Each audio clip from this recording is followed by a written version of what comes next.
అంటే ఇవి హిందూ సంబంధించిన ఒక్క నిమిషం ఆపితే ఇప్పుడు ఈ సింధు నాగరికత అనేది ఉంది కదా సార్, మీరు టాంజానియా నుండి వచ్చినటువంటి ఆది మానవుడు తయారు చేసిన ఇక్కడ సింధు నాగరికత అనే దాన్ని నిర్మించింది ఎవరు? దానికే వస్తున్నాం. భారతదేశం మీద ఒక భారతదేశం అనుకుంటే దీని మీద దండెత్తిచ్చిన వాళ్ళు మొట్టమొదట ఆర్యులు. మనము ఇండియా మీద మన బ్రిటిష్ వాళ్ళ కథలే చెప్తుంటాం. మనం డచ్ వాళ్ళ గురించి మర్చిపోతాము, ఫ్రెంచ్ వాళ్ళ గురించి మర్చిపోతాము, ఇది మన తురష్కుల గురించి కూడా మర్చిపోతాం. కానీ బ్రిటిష్ వాళ్ళ గురించి మాట్లాడతాం.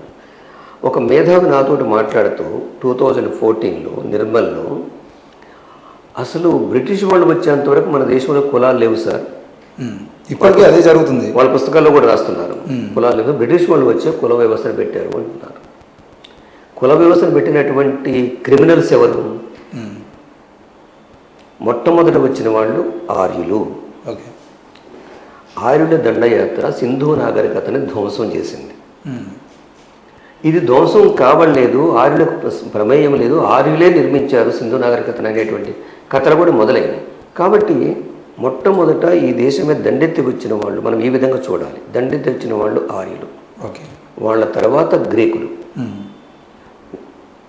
వాళ్ళ తర్వాత హూణులు, వాళ్ళ తర్వాత మరలా క్రీస్తు శకం 7వ శతాబ్దంలో ముస్లిమ్స్ వచ్చారు.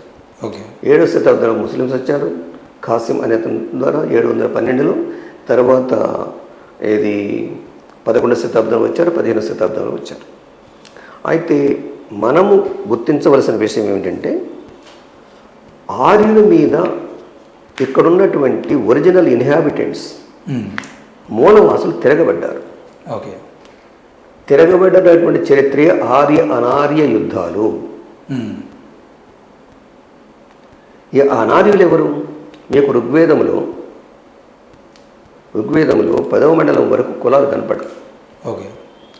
అంతకన్నా ముందు ఆ ఋగ్వేదములో 2 పదాలు కనిపిస్తాయి, దాసులు దస్యులు అని.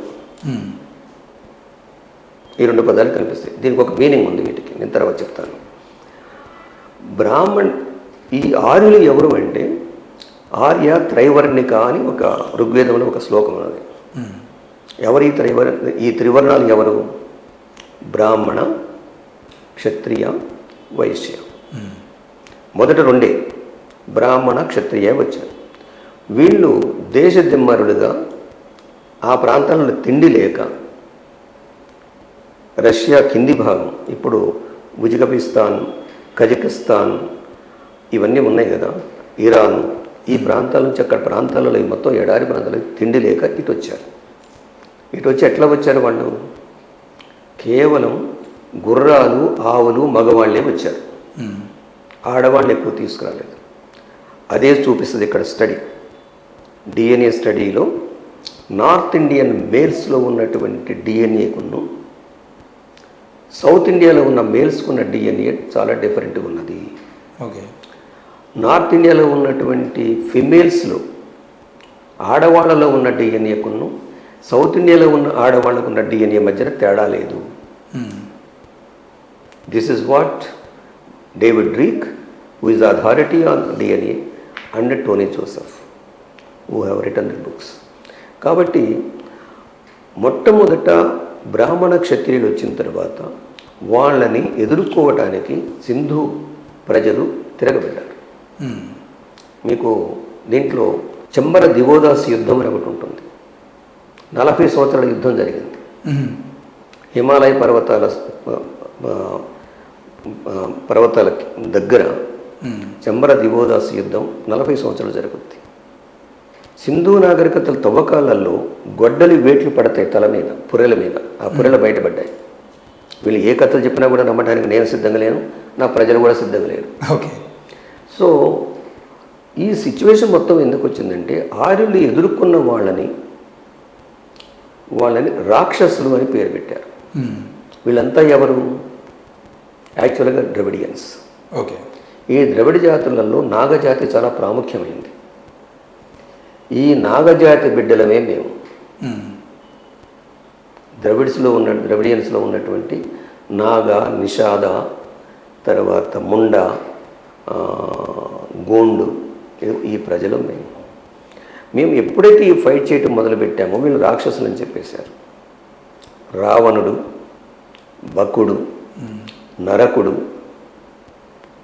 తర్వాత హిరణ్యకశిపుడు, హిరణ్యాక్షుడు, వీళ్ళంతా కూడా ఈ మూలవాసుల యొక్క నాయకులు.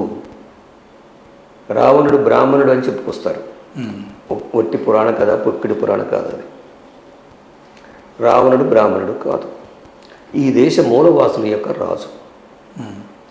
శ్రీలంక ఇప్పుడున్న శ్రీలంకలో లేదు, ఒరిస్సాలో ఉంది శ్రీలంక. యుద్ధం జరిగింది, రామరావణ యుద్ధం జరిగింది. ఓకే. వింధ్యా పర్వతాలకు అవతల. కాబట్టి వీళ్ళు ఆక్రమించేటప్పుడు ఒక పని చేశారు, స్త్రీలని అణచివేసేది ఎట్లా. స్త్రీలంతా ఎవరు?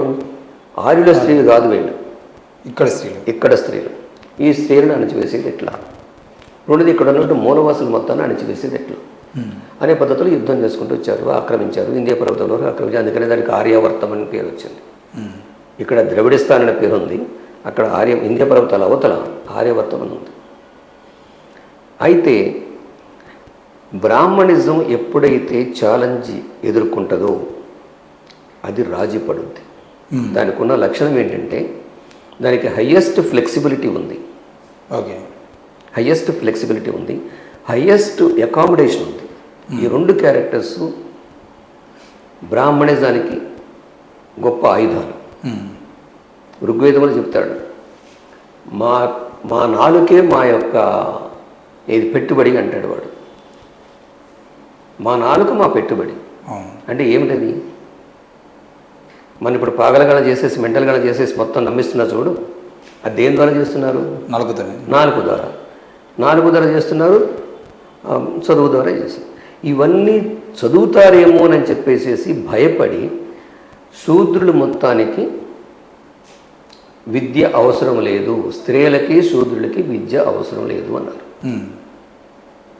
ఇప్పుడు చదువుకుంటే నేను ఇవన్నీ తెలుసుకొని వేదాలు అవి చదివి పురాణాలు చదివి ఇవన్నీ వీళ్ళు రాసినటువంటి యదవరాతలన్నీ కూడా నేను బయట పెడుతున్నాను కదా, కాబట్టి చదవద్దు. ఓకే. కానీ ఇప్పుడు ఆపలేడు. దీన్ని ఏం చేస్తున్నాడు? మనుస్మృతి ప్రకారం, వాళ్ళు రాసిన మనుస్మృతి ప్రకారం సుమతి భార్గవుడు అనేటువంటి ఒక మనుస్మృతి ఆర్యుడు రాసినటువంటి మనుస్మృతి ప్రకారం మనం ఎవరు చదవకూడదు, మనం ఎవరు ఇట్లా ప్యాంటు షర్ట్ వేసుకొని ఉండకూడదు, మనం ఎవరు నీట్గా. ఎందుకంటే మీరు తమిళనాడులో వాచ్ పెట్టుకున్నందుకు ఒక పిల్లవాడు, ఐఐటి పిల్లవాడిని ఆ చేయి నరికారు, గుర్తుందా? గుజరాత్లో గుర్రం మీద పెళ్లి చేసుకుని పెళ్లి కూడా గుర్రం మీద చేసుకుని వాళ్ళు కొట్టారు, అవునా? తరువాత ఇలాంటి సంఘటనలు అనేక ఉన్నాయి కదా. రాజస్థాన్ కొండలో ఉన్న నీళ్లు ముంచుకున్నాడని చెప్పేసి ఒక పిల్లవాడిని చంపారు రాజస్థాన్లో.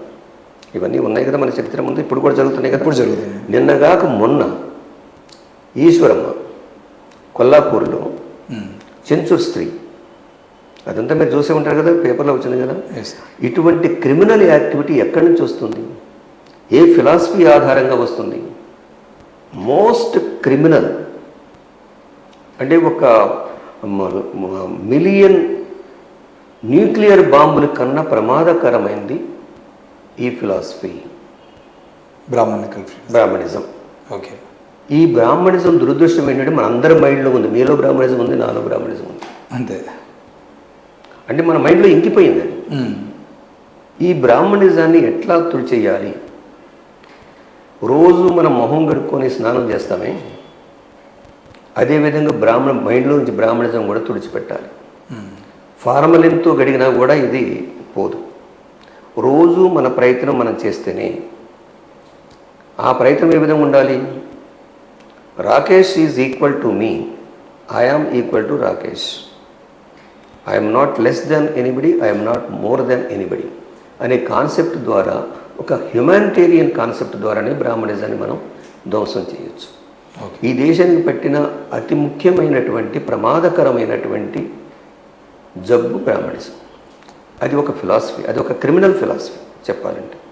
ఈ క్రిమినల్ ఫిలాసఫీ మీకు ప్రపంచంలో ఎక్కడా కనపడదు. ప్రపంచంలో ఉన్న మతాలన్నీ ఉన్నాయి. ఫర్ ఎగ్జాంపుల్, దేవుడి ముందు అందరూ సమానమని చెప్పేసి ఖురాన్ చెప్పుద్ది, సిక్కిజం చెప్పుద్ది, బైబిల్ చెప్పుద్ది, దేవుడి ముందు అందరూ సమానమే. మరి ఎక్కడేం చెప్పింది? ఇండియాలో దేవుడి ముందు అందరూ సమానం కాదు, ఈ జగత్తంతా దైవాధీనం, దైవం మంత్రాధీనం, మంత్రం మా అధీనం. బ్రాహ్మణ ఎదవల్లారా మాకు మా పాదసేవ చేసుకుంటూ బతకండి. ఇది కదా బ్రాహ్మణిజం. పురుష సూక్తంలో అదే చెప్పాడు. తర్వాత భగవద్గీతలో కూడా అదే చెప్పాడు. కొంచెం దానికన్నా మెరుగ్గా చెప్పాడు భగవద్గీతలో, చెప్పించారు కదా. సో బ్రాహ్మణిజం ఎప్పుడైతే ఛాలెంజ్ విసరబడుతుందో అది ఫిలసాఫికల్గా ఛాలెంజ్ లోకాయతులు చార్వాకులు చేశారు.